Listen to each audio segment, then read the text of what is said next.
Assalamualaikum warahmatullahi wabarakatuh.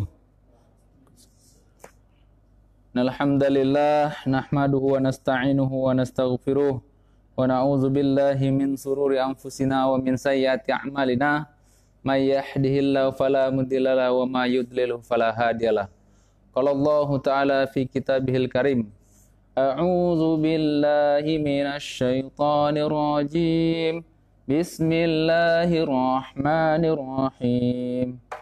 Inna anzalnahu fi lailatul qadr wa ma adraka ma lailatul qadr. Lailatul qadri khairum min alfi syahr. Tanazzalul malaikatu warruhu fiha biizni rabbihim min kulli amr. Salamun hiya hatta matla'il fajr. Wa qala Nabi Rasulullah sallallahu alaihi wasallam, al-mu'minun akhul muslim, al-muslimun akhul muslim. Segala puji bagi Allah Subhanahu wa taala, salawat serta salam kita hadiahkan kepada qudwatun hasanah Nabi Muhammad sallallahu alaihi wasallam dengan ucapan Allahumma shalli ala sayyidina Muhammad wa ala ali sayyidina Muhammad.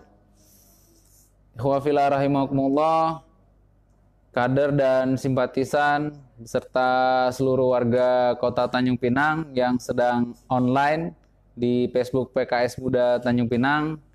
Kami dari Panitia Ansyito Ramadan 1441 Hijriah sebagai tim pelaksana, insya Allah hari ini kita sudah online untuk melaksanakan kajian Yaumul Ma'al Quran ya, bertepatan dengan tanggal 17, insya Allah malam 17 Ramadan hari ini.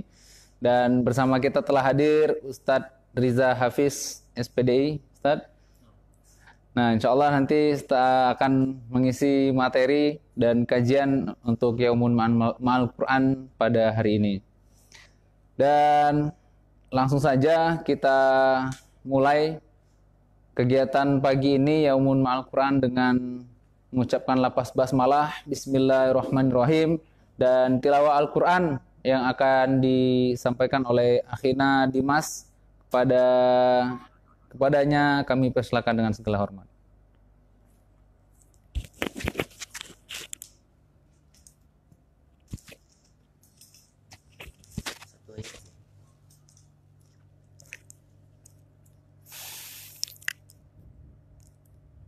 Bismillahirrahmanirrahim. شهر رمضان الذي أنزل فيه القرآن هدى للناس وبينات من الهدى والفرقان فمن شهد منكم الشهر فليصوم ومن كان مريضا أو على سفر فعدة من أيام أخر يريد الله بكم اليسر ولا يريد بكم العسر ولتكملوا العدة ولتكبروا الله على ما هداكم ولعلكم تشكرون. صدق الله العظيم.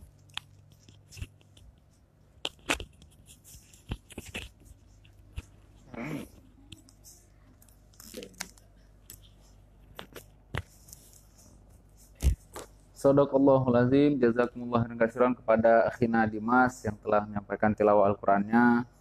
Mudah-mudahan kita yang mendengarkan mendapatkan pahala di sisi Allah Subhanahu wa taala dan yang membaca juga. Dan selanjutnya langsung saja kita dengarkan tausiah kajiannya dari Yaumul Ma'al Quran bersama Ustadz Riza Hafiz SPDI. Kepada Ustadz, tafadhal mashkuran.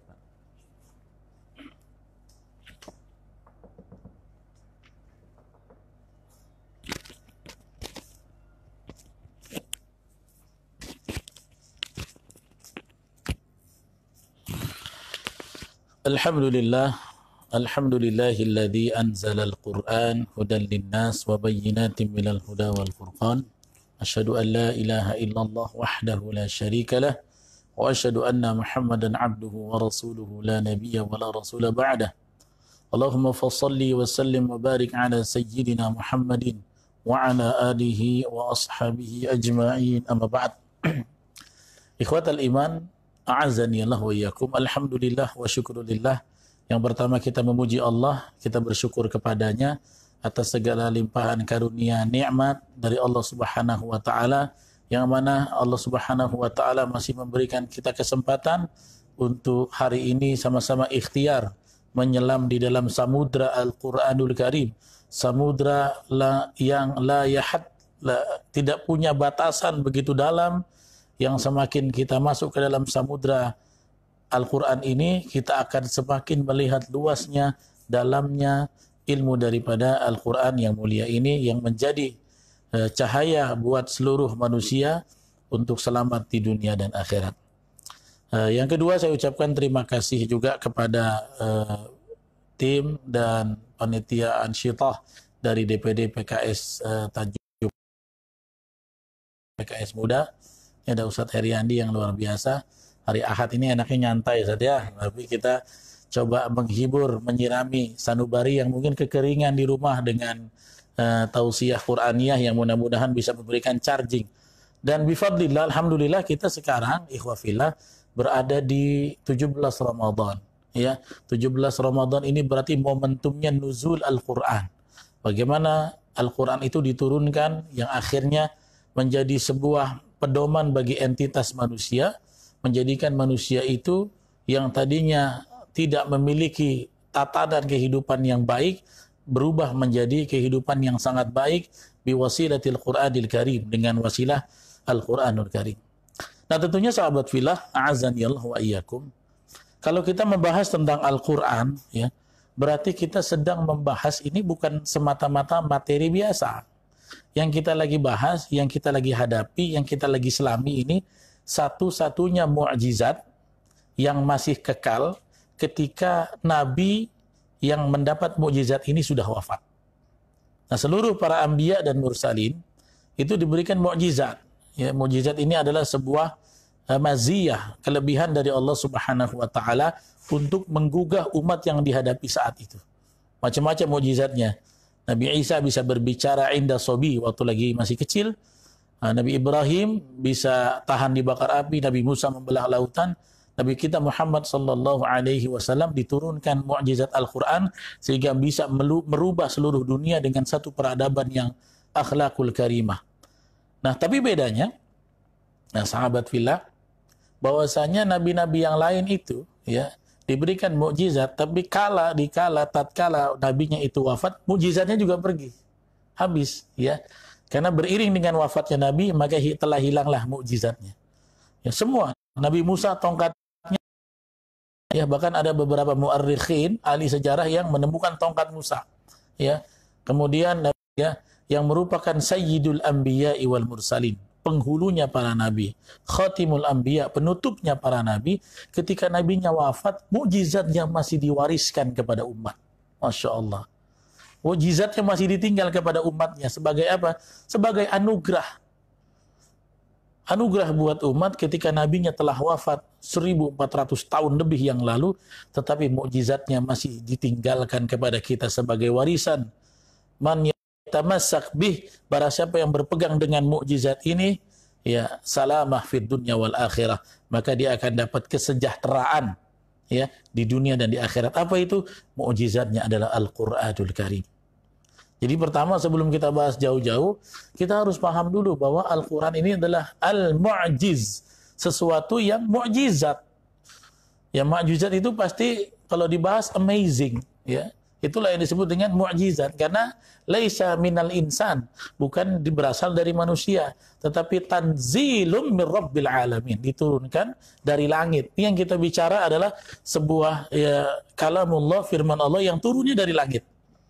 Itulah yang disebut dengan Al-Quranul Karim. Maka bagaimana kita membahas tentang mukjizat ini? Kita harus hadirkan hati kita, ya, hadirkan qalbu kita, agar energi dari Al-Quran, ruhul Quran bisa menghujam ke dada kita, dan insya Allah hati-hati yang tertanam dengan Al-Quran akan menjadikan hatinya yang tazkiyah, bersih, suci, bahkan mendapatkan spirit yang luar biasa dengan sentuhan Al-Quranul Karim.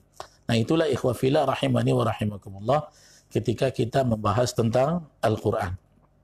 Kemudian Al-Quran ini kalau kita bahas adalah satu firman Allah yang telah menunjukkan kefenomenalannya. Ya. Kita kalau lihat Al-Quran itu nuzul, ya, tanzil, nah ini ada dua kata. Kenapa di Al-Quran disebut ada nuzul, ada tanzil? Ya. Kalau nuzul itu turunnya sekali. Kalau tanzil itu turunnya berkali-kali. Karena itu ada pertanyaan, kenapa Ustadz kok nuzul Quran pas Ramadan? Tapi ayatnya yang dibaca Ustadz Heriandi, inna anzalnahu fi lailatul qadar, ya. Sesungguhnya kami turunkannya di malam Lailatul Qadar. Ini pertanyaan yang luar biasa banyak, ya. Tapi kenapa peringatannya itu 17 nuzul Al-Qur'an? Ayatnya Lailatul Qadar, sementara Lailatul Qadar belum masuk di 17. Lailatul Qadar itu masuknya adalah setelah 20, ya, atau di Al-Ashrul Awakhir. Ayatnya begitu, kenapa peringatannya adalah 17. Nah, inilah salah satu hikmah yang terus bagus diulang-ulang, bahwasanya Al-Quran itu diturunkan dua fase.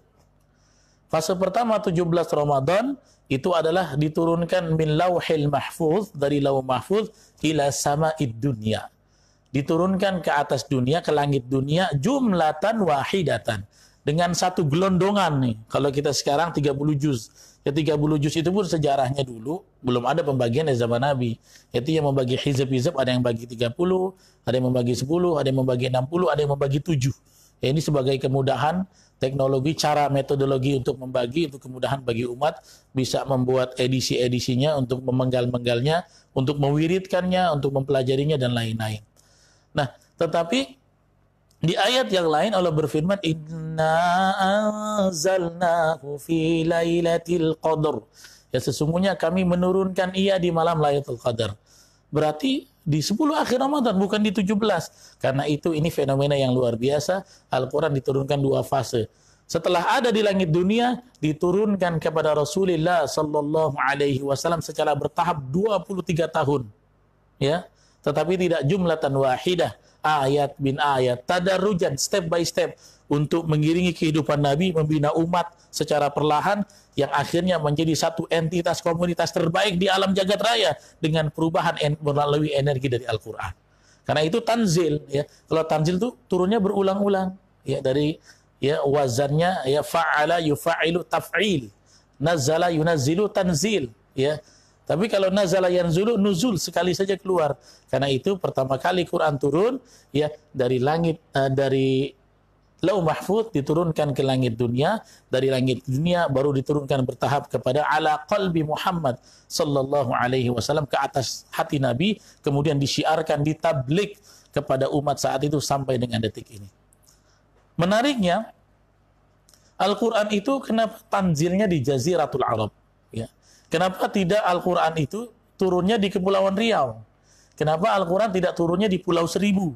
Tempat, ya, kemarin ada orang oknum-oknum yang coba membahas tentang menistakan ayat-ayat Quran, ya. Kenapa tidak diturunkan di Amerika? Ya. Nah, ini sebenarnya ada hikmah. Kenapa yang dipilih adalah tanah Arab. Arab jahiliyah yang dipilih. Kenapa bukan tempat lain? Ketahuilah ikhwah fillah, sesungguhnya ketika Allah Subhanahu wa taala menurunkan Al-Quran, Allah sedang pilih satu tempat justru yang peradabannya paling parah. Ya. Kalau kita lihat, dulu orang Arab jahiliyah, qabla nuzulil Quran, sebelum Al-Quran turun tuh akhlaknya luar biasa rusak, peradabannya betul-betul jahiliyah.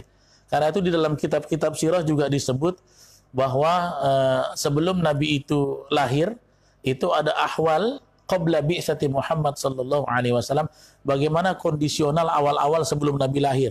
Apalagi Nabi dewasa, apalagi Nabi jadi Nabi, di antik umur 40. Itu saat itu kehancuran akhlak sedang sehancur-hancurnya. Karena itu Allah turunkan di Jazirah Arab.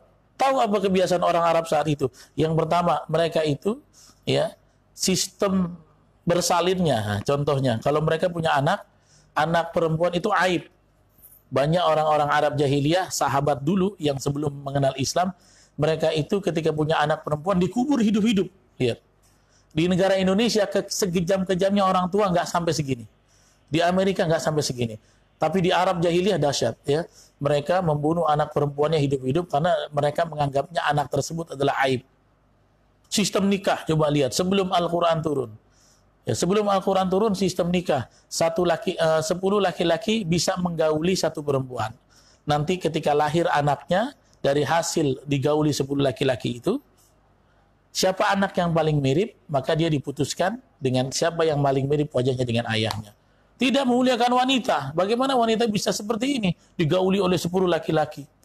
Sistem nikah sebelum Al-Qur'an, ya, ada juga yang sistemnya 1 laki-laki bisa menggauli 4 laki-laki bisa menggauli 1 orang perempuan, kemudian perempuan itu berhak memilih dari 4 laki-laki itu siapa yang berhak jadi suaminya.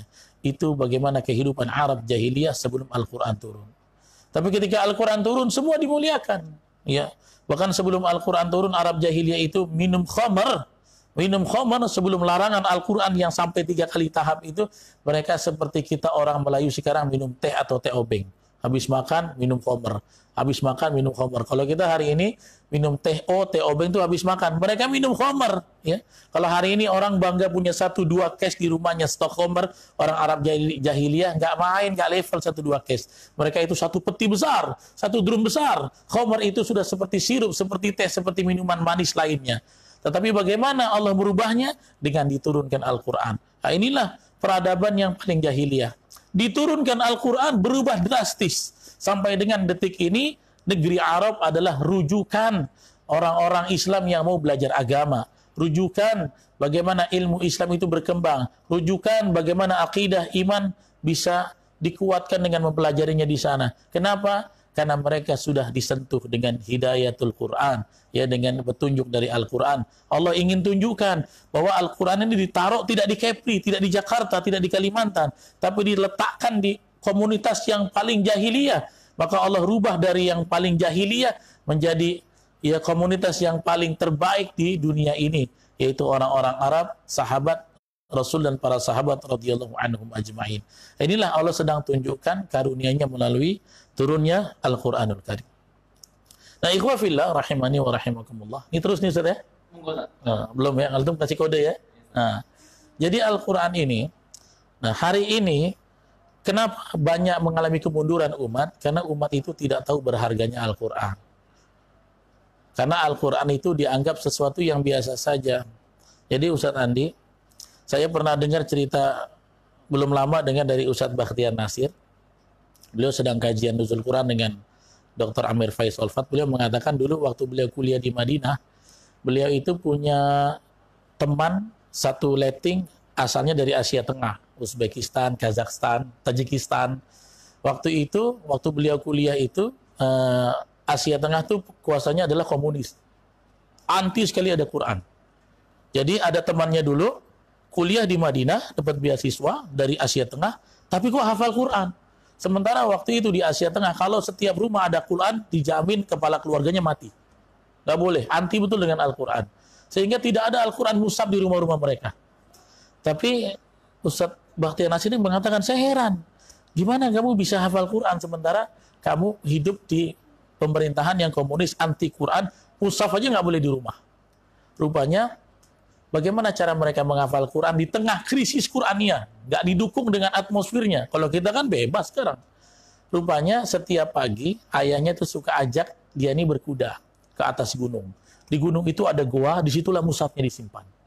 Maka mereka membacanya di atas goa, tidak bisa membawanya ke rumah, dan bacanya hanya bisa di atas. Kalau keluar dari atas, mau tidak mau, kapan lagi mau membacanya, harus dihafalkan. Akhirnya setiap pagi ke atas membaca dengan susah payah, diam-diam di dalam goa, dihafalkan, dibawa ke rumah supaya bisa diwiridkan di rumah. Sampai akhirnya ketika beliau kuliah di Madinah, menjadi orang yang hafiz Quran. Lihat, Masya Allah, ya, fatabarakallah. Bagaimana orang di tengah krisis, negerinya ini tidak boleh ada mushaf di rumahnya, tapi bisa menjadi hafizul Quran. Nah kita, Masya Allah, Quran ini sudah dimudahkan Allah. Ya, di semua rak-rak buku kita ada, bahkan tebal kali debunya. Naudzubillah, ya. Di mana-mana ada. Di masjid bertumpuk-tumpuk Al-Quran. Nah, cuman kadang-kadang karena biasa enak, tidak ada tantangan, itulah yang membuat kita terlalu berleha-leha, gitu ya. Nah, Al-Quran ini adalah sebenarnya hari ini sesuatu yang berharga, tapi banyak kaum muslimin belum tahu betapa mahal harganya. Itulah yang mau kita munculkan, agar kita semua tahu bahwa Al-Quran ini satu nilai yang berharga. Bahkan kalau ada seorang hamba Allah berdoa kepada Allah, minta sesuatu yang paling berharga di dunia, tidak ada satu pun zat yang dia minta bisa melebihi berharganya Quran. Coba minta apa? Misalnya ada orang miskin. Ada orang miskin kurang makan, dia minta rezeki dari Allah.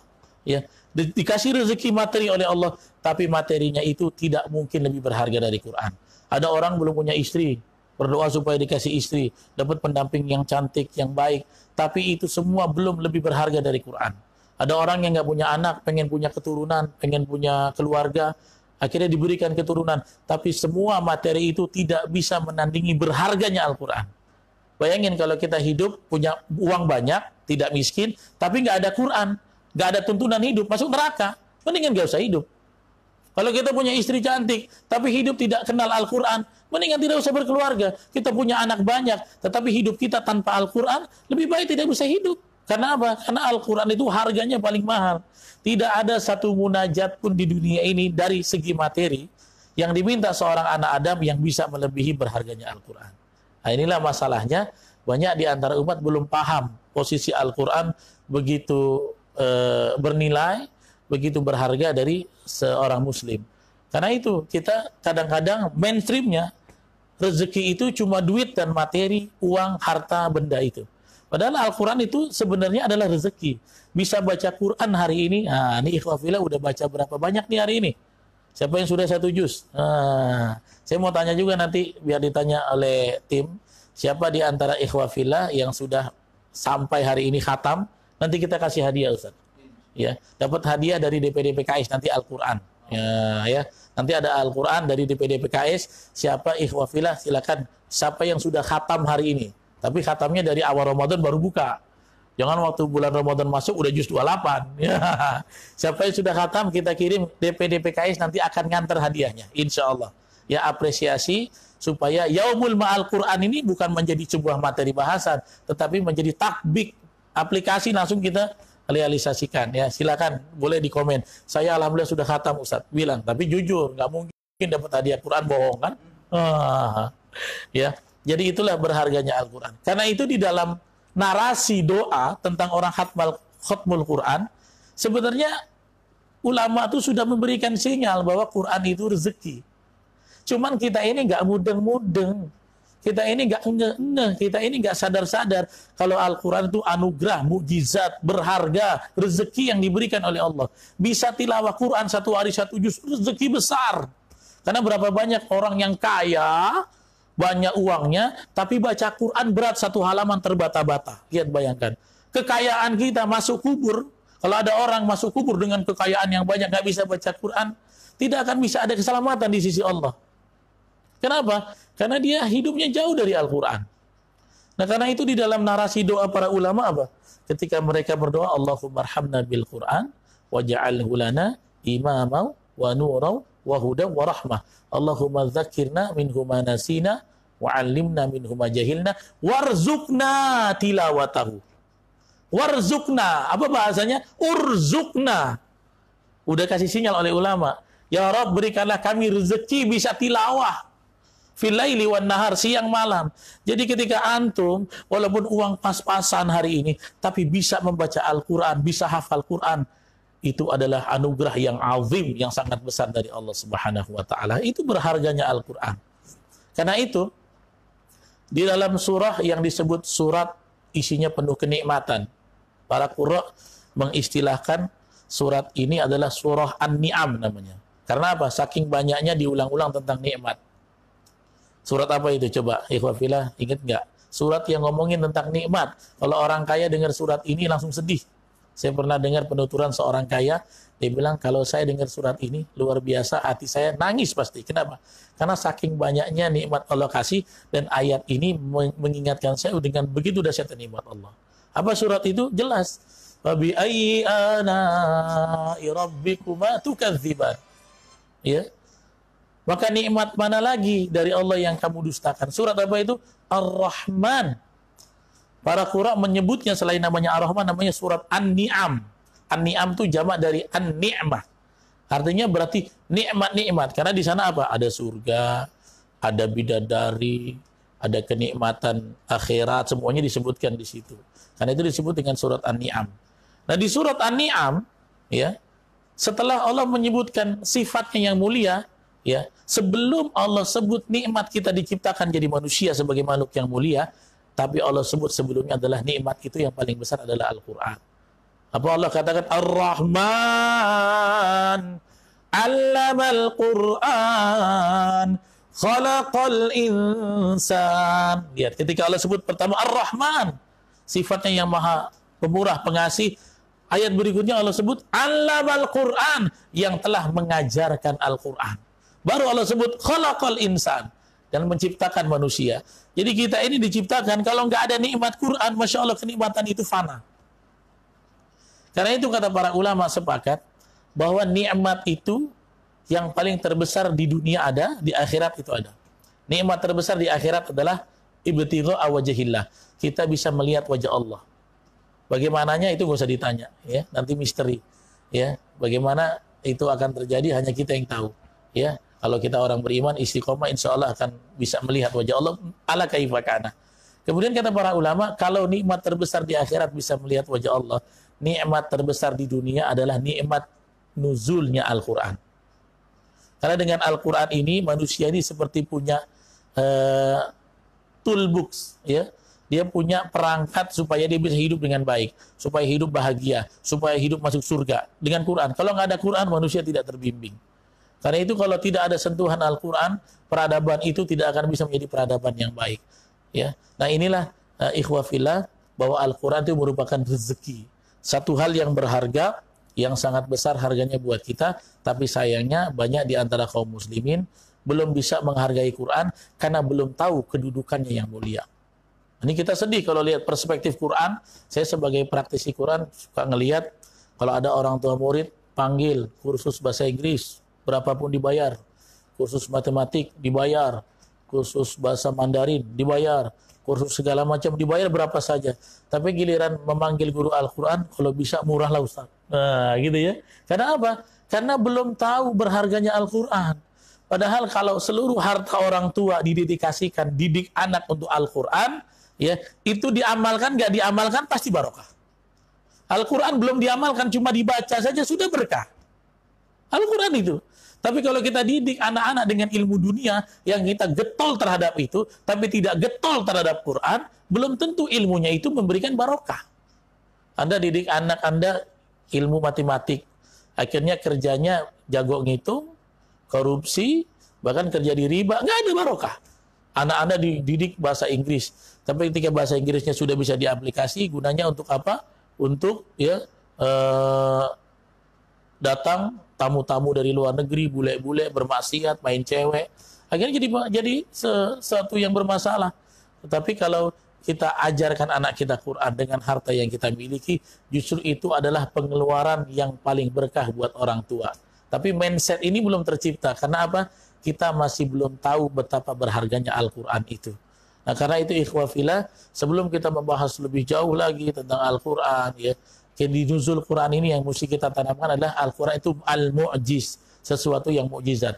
Al-Quran itu adalah satu firman Allah yang bisa merubah satu peradaban. Al-Quran itu berharga, lebih berharga dari semua materi yang antum minta kepada Allah Subhanahu wa taala. Dan Al-Quran itu manhaj. Nah, ya. Apalagi kita tarbiyah, tarbawi, Al-Quran itu manhaj.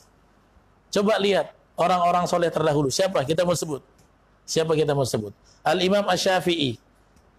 Sebelum jadi ahli fiqih, sebelum jadi jagoan hadis, yang terkenal kan sekarang Imam Syafi'i fikihnya. Sebelumnya dia ngapain?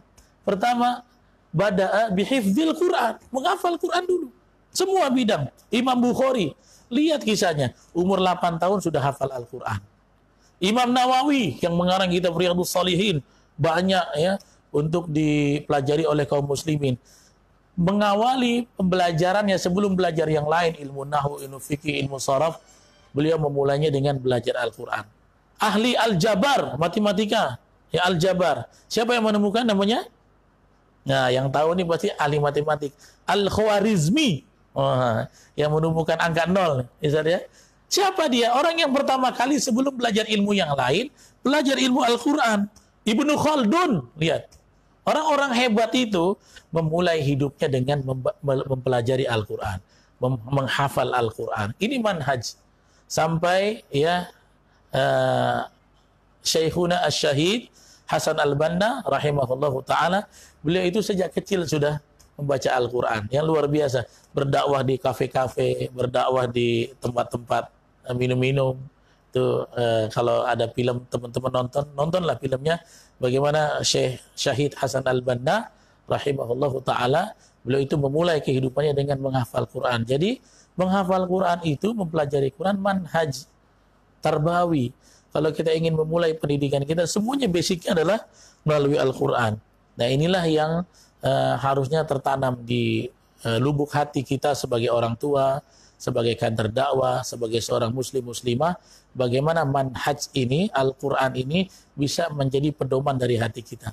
Nah kalau sudah hafal Quran, mau explore, mau jadi insinyur terserah, mau jadi dokter terserah, mau jadi tentara terserah. Yang penting kalbunya sudah menjadi kalbu yang Qurani, sudah ada Al-Quran di dalamnya.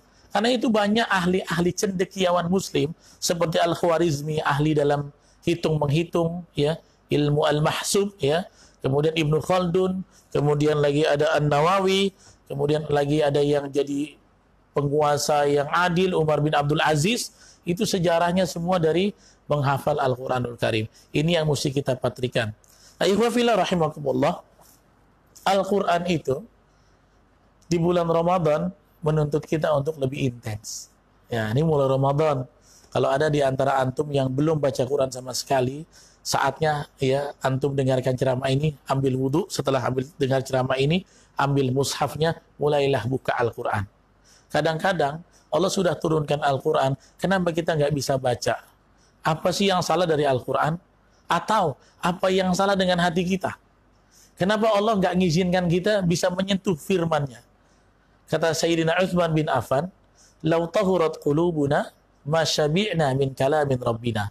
Kalau seandainya hati kita itu bersih, maka niscaya hati kita tuh nggak akan pernah kenyang dari mendengar Al-Quran. Kalau bersih, Ustaz. Jadi kalau hati yang bersih itu nggak akan kenyang, pengen dengar terus, senang terus buka mushaf, buka Quran. Tapi ada hati yang kotor, berat sekali membuka Al-Quran. Sebenarnya Allah sudah kasih toolsnya, cuma kenapa kita belum punya kekuatannya? Maka mungkin masih ada penyakit di sini. Ya, bagaimana cara menuntaskan penyakit ini? Udah nggak ada cara lain. Mulai sekarang dimulai. Ya, karena itu kalau ada di antara antum sampai 17 Ramadan ini belum tilawah Al-Quran, masya'Allah, antum telah jauh dari barokah. Karena apa? Ini bulan turunnya. Di bulan turunnya itu, disitulah pahala, ya, ajru, sawab, barokah itu paling banyak ditujukan Allah saat berinteraksi dengan Al-Quran di bulan turunnya Al-Quran. Bayangkan, Rasulullah itu setiap bulan Ramadan dalam hadis riwayat Bukhari selalu bertadarus dengan Jibril alaihissalam. Ya, Rasulullah itu setiap Ramadan ada 2 sifat yang nyentrik dari beliau. Nah, ini mesti kita ambil. Yang pertama, beliau itu munfik. Sedekahnya lebih ringan dari hari biasa. Jadi kalau hari biasa itu mungkin sedekah ke 10 orang miskin umpamanya. Kalau Ramadan 30 orang miskin. Ya, itulah bagaimana disebut dalam hadis Nabi itu ajwa dan nas. Ya, pemurah, dermawan kalau bulan Ramadan, lebih dermawan lagi. Dan beliau itu kalau di bulan Ramadan itu sangat intens berinteraksi dengan Al-Quran.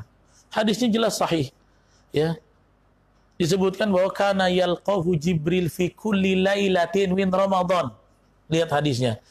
Ya, Jibril itu menjumpai Nabi fi kulli lailatin min Ramadan. Setiap malam tidak dikasih jeda. Pokoknya setiap hari harus yaumul ma'al Quran. Setiap hari yaumul ma'al Quran. Rasulullah loh, yang dosanya ma taqaddama wa ma ta'akhkhar min dzambihi, sudah dijamin dosanya yang lalu yang akan datang dihapus. Nah, kita nabi bukan, ulama bukan, ahli Quran bukan, lebih butuh lagi dekat melakukan yaumul ma'al Quran. Nabi merasa butuh hatinya dengan Al-Quran, maka ditemui Jibril, kana yalqahu Jibril fi kulli lailatin min Ramadan. Apa yang dilakukan Jibril? Bukan urusan yang lain, bukan urusan dunia. Tetapi dalam hadis Bukhari itu disebut, yudarisuhul Quran, saling bertadarus Al-Quran. Walaupun para ulama berbeda, karena di hadis tersebut ketika kami tanya guru kami juga, Kiai Haji Abdul Aziz Abdul Rauf, yang tadi pagi sudah mengisi juga di DPD PKS Jakarta Timur, beliau mengatakan bahwa yudaris itu harus ada 2 orang. Karena tadarus dari wazan bahasa Arab tafa'ul namanya. Tafa'ala ya tafa'alu. Berarti harus ada 2 orang. Kalau orang nonjok, dorobas. Berarti sendiri. Kalau tadoroba, tonjok-tonjokan. Tumbuk-tumbukan kalau orang Melayu. Berarti ada 2 orang. Nah, lihat bagaimana kegiatan Nabi itu bukan hanya sekedar baca saja. Bahkan bersama Jibril, yudarisuhul Quran. Akhirnya para ulama ada yang memberikan ta'liq komentar, itu Jibril membacakan Quran. Setelah diturunkan mengecer, ngecer sesuai dengan keadaan. Di bulan Ramadan, Jibril membacakan lagi sesuai urutan yang diperintahkan Allah. Tuh. Kemudian Rasul menyimak, dakhala ala qalbi Muhammad, masuk ke dalam hati Nabi. Kemudian ada ulama lagi yang mengatakan, para qurra juga sebagian mengatakan, Jibril membacakan, Rasulullah menyimak, setelah menyimak, merekam dalam hatinya, Rasul mentasmi'kan lagi kepada Jibril dan dikoreksi oleh Jibril kalau ada ayat-ayat yang terluput. Tapi Nabi hanya sedikit sekali terjadinya itu. Ya, kalau umat Muhammad sikit-sikit lupa. Nah, kalau Nabi Muhammad sedikit sekali lupanya. Makanya ada pendampingnya Jibril. Ya. Nah, tetapi ya Rasulullah itu dikoreksi oleh Jibril. Inilah beberapa ulama mengatakan perbedaan.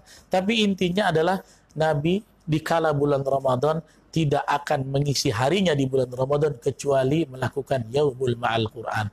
Hari-hari dekat bersama dengan Al-Quran. Karena itu ikhwah fillah rahimakumullah, sayang sekali kalau antum hari ini belum buka Quran. Masya Allah. Ya, apalagi kalau ada antum yang mendengar tausiah ini belum bisa baca Quran, naudzubillah, bertobat pada Allah, cepat-cepat cari guru. Kenapa? Al-Quran itu adalah pedoman. Kalau ada orang yang bilang, saya yang penting hidup jadi orang Islam, ikut tuntunan Quran, ikut berpedoman, mengamalkan. Yang penting kan Ustaz mengamalkan. Loh gimana mau mengamalkan? Bacanya aja belum. Al-Quran itu levelnya yang pertama mengamini, yang kedua membaca, yang ketiga mentadaburi, yang keempat mengamalkan, yang kelima menghafalkan, yang keenam didakwahkan. Itu Al-Quran. Jadi bagaimana mau mengamalkan kalau tidak dibaca ayatnya, tidak direnungi, tidak ditadaburi firmannya. Karena itu kalau ada di antara antum hari ini yang belum bisa baca Quran, jadikan Ramadan ini yaumul ma'al Quran. Ramadan ini terakhir saya nggak bisa baca Quran. Saya harus belajar sampai akhir Ramadan. Tahun depan kalau Allah masih berikan umur dan sampai seterusnya, hari inilah titik tolak aku untuk bersama dengan Al-Quran. Jangan sampai antum tidak bisa membaca Quran. Ikhwah fillah rahimakumullah. Semua pertanyaan Allah di hari kiamat mungkin bisa dijawab. Kenapa kamu tidak haji? Karena saya tidak mampu. Karena haji itu inistata'a ilaihi sabila. Kenapa kamu tidak umrah? Mungkin uangnya nggak mampu. Ya. Kenapa kamu tidak zakat? Mungkin dia seorang fakir. Dia bisa jawab. Tapi ketika ditanya, kenapa kamu tidak bisa baca Quran? Wallahi, ya, tidak ada satu jawaban yang bisa kita jawab argumentasi di hadapan Allah. Perangkatnya sudah ada. Ya, sahabat dulu menghafal Quran harus melalui bil hifz. Bagaimana Abdullah bin Abbas bacakan ke sahabat yang lain dengar, begitu kan? Abdullah bin Mas'ud bacakan tasmi'kan kepada sahabat yang lain dengar. Ada juga kadang-kadang ditulis di pelepah kurma, ada juga ditulis di batu. Mereka sulit, ya. Karena itu kata para sahabat, kami itu sulit untuk menghafal Quran, tetapi kami itu mudah, natadabbar, mentadaburi, mengamalkan yang mudah. Ya. Kemudian kata Ibnu Mas'ud, saya tiba dakum, akan datang nanti umat setelah kalian, ya, sahula alaihi hifdzu alfadhil Quran. Mudah mereka hafal Quran, tetapi sulitnya apa? Mengamalkannya. Zaman kita sekarang Quran ada, mushaf di mana-mana. Bahkan salah satu kasih sayang Allah, ya. Hari ini semua manusia sulit untuk jauh dengan yang namanya gadget. Ya. Siapa saja dia profesinya, mau apa saja. Pasti dia selalu ini kemana-mana ikut di kantongnya, di tangannya. Ini namanya gadget. Saking sayangnya Allah kepada umat manusia, Quran itu, ya, bukan kita yang nyari, masuk ke software gadget. Satu-satu kemudahan Allah. Sekarang di semua software kita, Android, iOS, tablet, komputer, semuanya bisa mengakses mushaf Al-Quran. Ini kasih sayang Allah ini, Ustaz. Cuman sayangnya sinyal ini nggak ditangkap-tangkap gitu loh. Nggak melakukan yaumul ma'al Quran. Ustaz, Nggak usah dicari lagi Qur'annya. Qur'annya masuk sendiri. Tinggal goyang jempol, Qur'an bisa dibaca. Tapi kenapa kita masih belum rajin membaca Qur'an, ikhwah fillah? Ya, inilah yang menjadi pemikiran kita hari ini, bahwa kita harus betul-betul menjadikan hari-hari kita adalah Yaumul Ma'al Qur'an. Kenapa? Nah, nanti ini saya akan bahas di terakhir. Mudah-mudahan nanti kalau ada yang mau tanya, kita bisa jawab juga. Kalau ada komen-komen. Nah, ikhwah fillah rahimakumullah, ini terakhir saya mau sampaikan. Seorang ulama pernah mengatakan, ya, kullu syai'in yartabit bil Qur'an asbaha aziman. Ya. Seluruh perkara yang ada hubungannya dengan Quran, dia akan menjadi agung. Seluruh perkara. Ya. Nah, ini kata kuncinya ya. Hari ini Yaumul Ma'al Quran, kita maknai seluruh perkara, kullu syai'in yartabit bil Quran asbaha aziman. Ya. Sesuatu yang ada hubungan Quran, dia jadi paling mulia. Kita contoh yang pertama. Malaikat banyak. Jibril, Mikail, Israfil, Izrail, Munkar, Nakir, Raqib, Atid. Yang paling mulia malaikat siapa? Jibril. Kenapa? Karena Jibril adalah divisi urusan Quran. Maka dia menjadi Sayyidul Malaikah. Penghulunya para malaikat. Malaikat yang paling mulia. Kenapa? Yartabit bil Quran. Ada hubungannya dengan Quran. Pokoknya segala sesuatu yartabit bil Quran asbah aziman. Semua rumusnya, sesuatu yang berhubungan dengan Quran, dia jadi paling mulia. Rasul banyak, Anbiya banyak. Dari semua nabi, akhirnya ada dipilih satu nabi untuk diturunkannya Al-Quran, yaitu Nabi kita Muhammad sallallahu alaihi wasallam. Paling junior, umurnya paling pendek, badannya tidak setinggi Ibrahim dan Adam alaihi wassalam, tapi apa? Menjadi Sayyidul Anbiya wal Mursalin. Kenapa? Karena beliau bersama Al-Quran. Karena dengan beliaulah diturunkan Al-Quran melalui hatinya. Karena itu beliau menjadi nabi yang termulia min sairil anbiya wal mursalin, dari seluruh nabi. Malaikat jadi malaikat termulia, nabi jadi nabi yang paling mulia. Sekarang bulan. Semua bulan, ada yang bulan haram. Tapi ada bulan yang nggak bisa ditandingi dengan bulan haram. Yang bulan haram itu minha arba'atun hurum, ada 4 bulan haram. Tapi di seluruh bulan haram itu ada di atasnya lagi, yaitu bulan yang kita sedang bertapak di situ, bulan Ramadan. Kenapa Ramadan jadi mulia? Karena unzila fihil Quran. Karena di situ diturunkan Quran. Hari dari 360 hari setahun. Coba, mana hari yang di situ beribadah paling bagus? Mana hari yang di situ istighfar paling banyak ampunannya? Mana di situ zikir yang berlipat ganda? Di hari apa? Di malam Lailatul Qadar.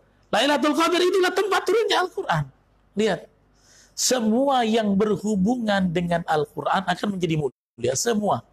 Mungkin hari-hari antum yang dari jam 8 pagi sampai jam 5 malam kerja, dengan antum duduk di bawah di Al-Quran 1 jam di rumah, jangan-jangan itu waktu yang paling berharga di hari kiamat, yang nolong kita masuk ke surga. Kenapa? Setiap segala sesuatu yang berhubungan dengan Al-Quran menjadi mulia semuanya. Dari hari, malaikat, nabinya. Coba profesi. Ya. Nabi sebut, pernah nggak? Nabi sebut profesi yang paling baik adalah anggota dewan. Nggak pernah. Ya. Khairukum man yakunu diwan parlemen. Nggak ada. Ya.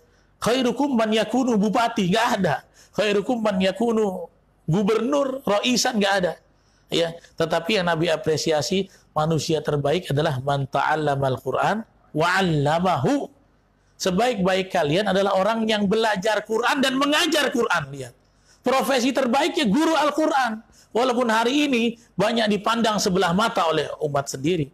Digajinya tidak layak, dihitung-hitung, ditawar lagi Ustaz. Masya Allah. Guru ngaji ini udahlah begitu ya, yang diajarkan berkah untuk dia dan keluarganya, ditawar. Padahal itu adalah profesi yang paling tinggi. Makanya kalau ingin memuliakan orang, yang pertama adalah ahlul Quran kita muliakan. Orang-orang yang ahli tafsir Quran, qurra yang kita muliakan. Kenapa? Itu adalah profesi yang paling termulia. Makanya Nabi bilang, khairukum, yang terbaik di antara kalian adalah yang paling banyak, ya, adalah yang mengajar dan belajar Quran. Kemudian pemimpin. Nabi ketika mengutus ekspansi dakwah, duta-duta dakwah, di situ kata sebagian ahli sejarah ada Umar bin Khattab. Tapi ketika Nabi lagi verifikasi, siapa nih yang jadi pimpinan nih? Ibaratnya, siapa yang ditunjuk jadi pimpinan fraksi nih? Siapa yang ditunjuk jadi mas'ul? Maka Nabi verifikasinya melalui apa? Hafalan Quran. Makanya Usamah yang waktu itu 18 tahun ditunjuk jadi mas'ul. Nabi nanyanya gimana? Ya, ma indakum minal Quran. Kamu hafal apa? Kamu hafal apa? Disebut hafal ini, hafal ini. Umar pun menjawab hafal ini, hafal ini. Usamah bilang, hafiztu kadza wa surat al-Baqarah. Aku hafal ini dan Al-Baqarah. Waktu itu Al-Quran belum utuh kan? Tapi waktu itu Usamah sudah hafal Baqarah. Ya, pergilah kamu jadi pemimpinnya. Nabi menentukan pemimpin dari nilai kedekatannya ma'al Quran. Kemudian sholat. Ya. Kalau mau sholat, kata Nabi apa? Siapa yang lebih tua jadi imam? Tidak. Siapa yang paling kaya jadi imam? Enggak. Siapa yang jabatan paling tinggi, kastanya dia jadi imam? Tidak. Walaupun dia seorang budak, tapi dia ahakku bil Quran, lebih berhak dengan Quran, dia yang maju. Makanya kata Nabi, ya ummul Quran, aqra'uhum li kitabillah. Siapa yang berhak mengimami satu kaum yang paling terqori dari kitabullah. Jadi semua yang berhubungan dengan Al-Quran itu menjadi mulia. Nah antum, kalau ingin jadi orang yang mulia, jangan jauh dari Quran. Ucapan yang keluar dari mulut antum, semua kata-kata dari antum akhir balik sampai mati, yang paling berharga adalah ketika mengucapkan kalamullah. Ya. Kalau kita sebut ya, kata yang kurang enak, binatang misalnya, ada orang marah nyebut kata anjing. Ya. Anjing itu kalau ada ngomong sama orang lain marah. Tapi di dalam Al-Quran ada kata anjing. Ketika Allah menceritakan tentang anjingnya Ashabul Kahfi. Wa kalbuhum basitun. Ya. Sebut kata anjing dengan Quran mendapat pahala, Masya Allah. Ya. Itu bagaimana Al-Quran telah memberikan energi yang luar biasa. Tapi sayang sekali kita tidak memanfaatkan dengan sebaik-baiknya. Karena ikhwafillah, kalau ingin umur antum berkah, sering-sering habiskan umur dengan Quran. Kalau ingin hartanya berkah, dedikasikan untuk belajar Quran. Biayain anak belajar Al-Quran. Yang banyak pun berkah hartamu. Kalau antum ingin lisannya berbobot di sisi Allah, menolong masuk surga, banyak-banyak basahi dengan zikir membaca Al-Quranul Karim. Mudah-mudahan Allah Subhanahu wa Ta'ala memberikan kita taufik, ya, agar kita bisa menjadi umat yang Qurani. Kita Yaumul Ma'al Quran hari ini, saya minta semua yang nonton, mudah-mudahan bisa minimal tilawah 1 juz ya hari ini. Kalau yang belum dikejar sampai nanti, karena mumpung momennya 17 Ramadan Nuzul Quran ya. Nah, saya kembali kepada Ustadz Heriandi. Mungkin ada tanya jawab atau ada door prize yang tadi udah jawab, yang sudah khatam boleh kita berikan. Insya Allah DPD PKS selalu mengapresiasi semua kegiatan yang ada hubungan dengan Quran. Insya Allah. Jazakumullah khairan katsiran kepada Ustadz yang telah memberikan tausiah ya, pencerahan yang luar biasa tentang Yaumun Ma'al Quran. Maka bukan hanya hari ini, bahkan seharusnya dari tanggal 1 Ramadan kemarin gitu ya. Di bulan Tarbiyah ini kita udah setiap hari 1 juz gitu saja. 1 hari 1 juz, Masya Allah. Nah, tapi hari ini dan setelah kita mendapatkan aneh aja tercerahkan dan teringat ketika aneh di hari-hari biasa Ustadz, di lain sebelum Ramadan ini, aneh itu dengan Al-Quran memang kurang dekat lah. Tapi ketika Ramadan ini bahkan tidur tuh sambil peluk Al-Quran Ustaz. Wah, saking pengen baca Al-Quran terus Ustaz. Iya. Sampai dibawa tidur saat Al-Qurannya. Tapi dibaca Ustaz ya, nggak tidur aja. Nah, insya Allah kalau buat ikhwafillah rahimakumullah, kader dan simpatisan DPD PKS Kota Tanjung Pinang, ya seluruh masyarakat Kota Tanjung Pinang juga yang hari ini sudah menyelesaikan 1 juz ya. Kalau 1 hari bisa 1 juz, maka boleh nanti ke Facebook PKS Muda ya. Dan ada Bang Faisal nanti yang insya Allah on terus. Nanti bisa disampaikan, nanti dibuatkan list. Ya, insya Allah siapa cepat dia dapat ya. Sudah hatam misalnya? Oke, yang sudah hatam ya. Jadi ini dari Ustaz Riza juga, insya Allah DPD akan memfasilitasi ya. Kalau yang udah khatam Al-Quran juga akan mendapatkan hadiah gitu dari DPD PKS Kota Tanjung Pinang ya. Nanti akan dicek terus. Oh, khusus yang menyimak ya Ustaz ya? Oh, khusus yang menyimak nih, berarti khusus yang menyimak. Berarti kalau selesai ini nanti ada yang nonton boleh Ustaz ya? Yang live. Oh, yang live. Oke, yang live aja. Berarti yang live aja. Ya. Nonton, dia baca dulu kan. Oh iya. Ya, jadi untuk yang live aja udah selesai hari ini 1 juz insya Allah dapat hadiah dari DPD PKS Kota Tanjung Pinang. Dan yang sudah khatam 30 juz ya, dari tanggal 1 dia mulai dari Alhamdulillah, Al-Fatihah, ya, Al-Baqarah, dan sudah selesai di surah Anas. Nah, insya Allah maka dia akan mendapatkan hadiah dari DPD PKS Kota Tanjung Pinang. Insya Allah berupa Al-Quran tadi ya bisa disampaikan, dan mushaf ya, mushaf, dan nanti akan diupdate oleh Bang Faisal ya selaku tim media dari PKS Muda Kota Tanjung Pinang. Baik Ustadz, nampaknya di Facebook tidak ada yang bertanya ya? Bang, nggak ada ya Bang ya? Ya belum ada. Nah jadi kita langsung tutup aja Ustadz ya? Atau ada closing statement lagi Ustadz? Nggak ada Ustadz ya? Baik, jazakumullah khairan katsiran kepada Ustadz Riza Hafiz SPD Al Hafiz, insyaallah doa ya.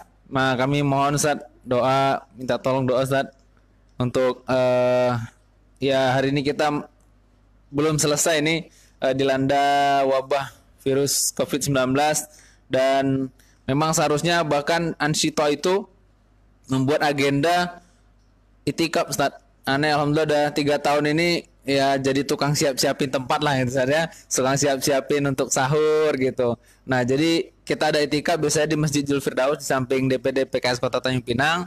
Cuman memang karena wabah ini masjid pun tutup dan kita tidak bisa melaksanakan itikaf di masjid. Nah mudah-mudahan di tahun yang akan datang ini kita bisa laksanakan lagi, dan meskipun kita itikaf tidak bisa itikaf di masjid, kita bisa itikaf di rumah dan maksimalkan lagi di rumah dengan keluarga gitu Ustaz, biar lebih kedekatan keluarganya lebih dekat lagi. Baik Ustaz, mohon doanya Ustaz. أعوذ بالله من الشيطان الرجيم بسم الله الرحمن الرحيم الحمد لله رب العالمين حمد الناعمين حمد الشاكرين حمد يوافي نعمه ويكافئ مزيده يا ربنا لك الحمد كما ينبغي لجلال وجهك وعظيم سلطانك اللهم صل على سيدنا محمد وعلى آل سيدنا محمد اللهم ربنا ظلمنا أنفسنا ظلما كثيرا كبيرا ومن يغفر الذنوب إلا أنت فاغفر لنا يا الله مغفرة من عندك وارحمنا إنك أنت الغفور الرحيم اللهم ارزقنا جميعا تلاوة القرآن في الليل والنهار اللهم ارزقنا تلاوة القرآن في الليل والنهار اللهم آت نفوسنا لذة في قراءة القرآن الكريم اللهم سهل قلوبنا لحفظ القرآن الكريم اللهم اجعلنا وأهلنا وأولادنا وذريتنا وتلاميذنا وجماعتنا من أهل القرآن الكريم الذين هم أهلك وخاصتك يا أرحم الراحمين Ya Allah ya Rabb yang maha menatap, yang maha mendengar, hari ini kami bermunajat kepadamu ya Allah di hari momentum nuzul Al-Quran ini ya Allah. Ya Allah, berikanlah kami kemudahan untuk membaca Al-Quran, berikanlah kami rizki untuk bisa membaca Al-Quran ya Allah. Hati kami kenapa sulit sekali menghafal Al-Quran ya Allah. Allahumma sahil qulubana li hifdzil Quran, mudahkanlah hati kami ya Allah untuk dapat menghafal Al-Quran ya Allah. Al-Quran begitu agung, Al-Quran adalah mukjizat dari Nabi-Mu, tetapi kenapa hari ini kami masih banyak belum memahami ayat-ayat Quran, masih banyak yang kami langgar daripada hukum-hukum-Mu ya Allah di dalam Al-Quran, masih banyak larangan-larangan-Mu yang kami tabrak ya Allah, masih banyak perintah-perintah-Mu yang belum kami tegakkan ya Rabb.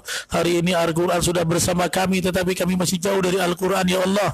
Ya Allah, berikanlah kami kemudahan kedekatan hati kami dengan firman-Mu, jangan jauhkan karena kekotoran dosa-dosa kami ya Arhamar Rahimin. Hari ini Quran sudah ada sejak 1400 tahun yang lalu, tapi kami masih merasa jauh dari Al-Quran ya Arhamar Rahimin. Ya Allah, berikanlah kemudahan kami, keluarga kami, istri kami, anak-anak kami, murid-murid kami semua, bahkan seluruh jamaah yang bernegara ini menjadi orang yang beramal dengan Al-Quran. Ya Allah, jadikanlah Al-Quran dalam hidup kami dusturan, ya menjadi aturan, wa fi qabri nuran, di dalam kubur menjadi penerang buat kami, wa yaumal qiyamati syafi'an, jadikan Al-Quran di hari kiamat menjadi penyelamat kami ya Allah. Walaupun kami belum banyak membacanya, tapi izinkanlah setiap ayat, setiap juz yang kami baca menjadi syafaat kami nanti di hari kiamat. Wa fil jannati rafiqan, jadikan Al-Quran peneman kami hingga masuk ke dalam surga-Mu ya Allah, surga yang mulia yang terdapat banyak kenikmatan. Rabbana atina fid dunya hasanah wa fil akhirati hasanah wa qina adzaban nar. Subhana rabbika rabbil izzati amma yasifun. Wassalamun alal mursalin walhamdulillahi rabbil alamin. Wassalamualaikum warahmatullahi wabarakatuh. Waalaikumsalam warahmatullahi taala wabarakatuh. Jazakumullah khairan katsiran kepada Ustaz Riza Hafiz SPDI. Alhamdulillah udah di penghujung acara Yaumun Ma'al Quran kita, kajian Yaumun Ma'al Quran kita pada pagi hari ini. Mudah-mudahan di pagi hari ini dan alhamdulillah pagi hari ini juga Allah berikan rahmat yang luar biasa. Allah turunkan hujannya. Allahumma shayyiban nafi'an. Dan kita akhiri kajian pada pagi hari ini dengan mengucapkan lafaz hamdalah, alhamdulillahirabbil alamin, dan doa kafaratul majelis. Subhanakallahumma wa bihamdika asyhadu an la ilaha illa anta astaghfiruka wa atubu ilaik. Ana selaku MC mohon maaf atas segala kekurangan. Yang benar itu datangnya dari Allah SWT, yang salah itu memang kesalahan saya pribadi. Assalamualaikum warahmatullahi wabarakatuh.